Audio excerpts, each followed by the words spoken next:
Z, the letter that comes after Y.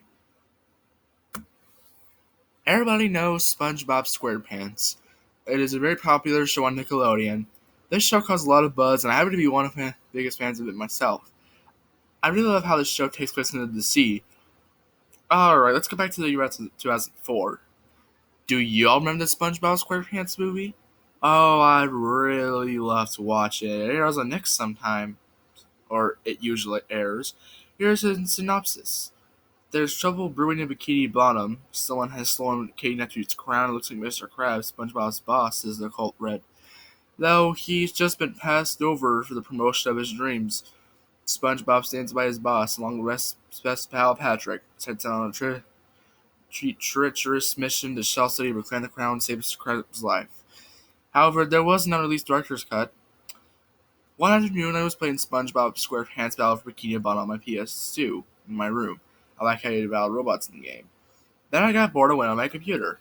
And when I was about to watch SpongeBob episodes on it, I received an email from one of my friends. It said that there is an unreleased director's cut of the SpongeBob SquarePants movie. You have to admit, I was interested. I began a search for it. I tried contacting the people who worked on the film, emails or phone calls, but I never got a response, or I only got an answering machine. My last resort was contacting Stephen Hillenburg, the person who created SpongeBob SquarePants, and one of the two people who directed the film. I managed to get a Skype interview with him, and I asked him general questions like, where did you get the idea for this film, and where did you pick up the finished film, and whatnot. So when I finally asked him about the purported director's cut, he just fell silent. I could see his face going pale. He proceeded to tell me, don't look for it, just let the memory die. He hung up the call right then, and I just sat at my desk, confused. I went to bed. Next day, I tried to Mr. Hillenberg about the director's cut and attempted to find out more. I managed to get a response exactly 45 minutes later. The email said, I'm not sure if seeing it is a very good idea, but I'll let you have it, as long as you give me your address so I'll be able to send it to you. Just like everything else you see, the flaw that you will see in this forever, will forever stay in your mind for the rest of your life. I wasn't sure if I really wanted to see the director's cut at this point, but hey, morbid curiosity got the best of me, so I sent back another email with my address and a thank you. About a week later, I received a package from Mr. Hillenberg himself. It was the director's cut VHS tape. Strangely, it had the same exact design as the regular SpongeBob SquarePants movie video. I was so enjoyed. I got an old VHS player, went to go get some popcorn and some Sprite, then I put in the tape. Floyd would take that back.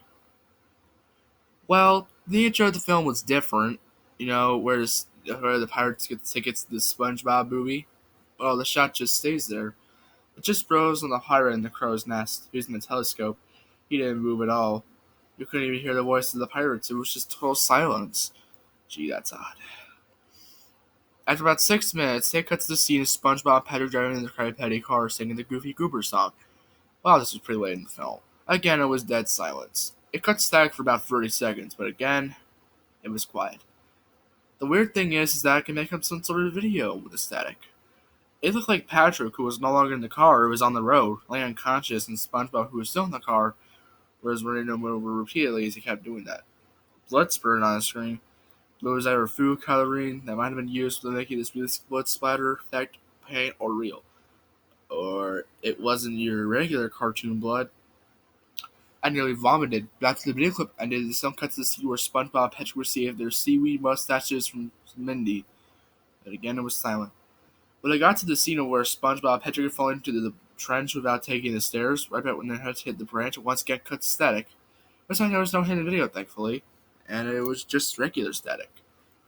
It cut to the shot of the monsters walking away as they're following SpongeBob and Patrick to the other side of the trench, because SpongeBob called them hideous. Disgusting monsters, however, the scene went on longer than I expected. It showed the monsters walking away for like 5 seconds, and then for no reason, they all exploded. Boom. Blood and organs went flying, and that cut to SpongeBob, Patrick, and Mindy and the Krusty Krab too. Apparently, commands King to kill them with his spidery staff. It actually does it. SpongeBob, Patrick, and Mindy were disintegrated by it. Mushy gore flying everywhere. SpongeBob sitting next to Plankton, who laughed evilly. Then King Neptune finally burns the poor frozen Mr. Krabs, who melt into blood and melt in organs. I like the same. stated Spongebob, Patrick, and Minnie because ice is made out of water. This time I threw up. Then I paused the film, went to the bathroom to throw up even more. When I came back, I unpaused the film. Instead of the credits rolling, there was just a black screen. A story piano music in reverse. Probably just J.S. Bach Badinery, however you pronounce that, was playing. I quickly turned off my VCR, ejected the tape, dispatched it to pieces with a hammer, and threw the pieces out the window. I am never going to buy any of the bootleg tapes like this. I had nightmares about the tape for almost a week. The original movie aired on it a few months later, on a rainy day. As I sat there for 25 seconds, there was a whisper behind me. Wanna watch it again?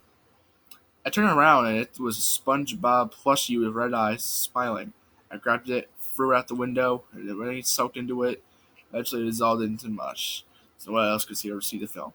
I will never experience something like that ever again. You ever see a copy of the director's cut tape? Stay away from it. Or why don't you destroy it?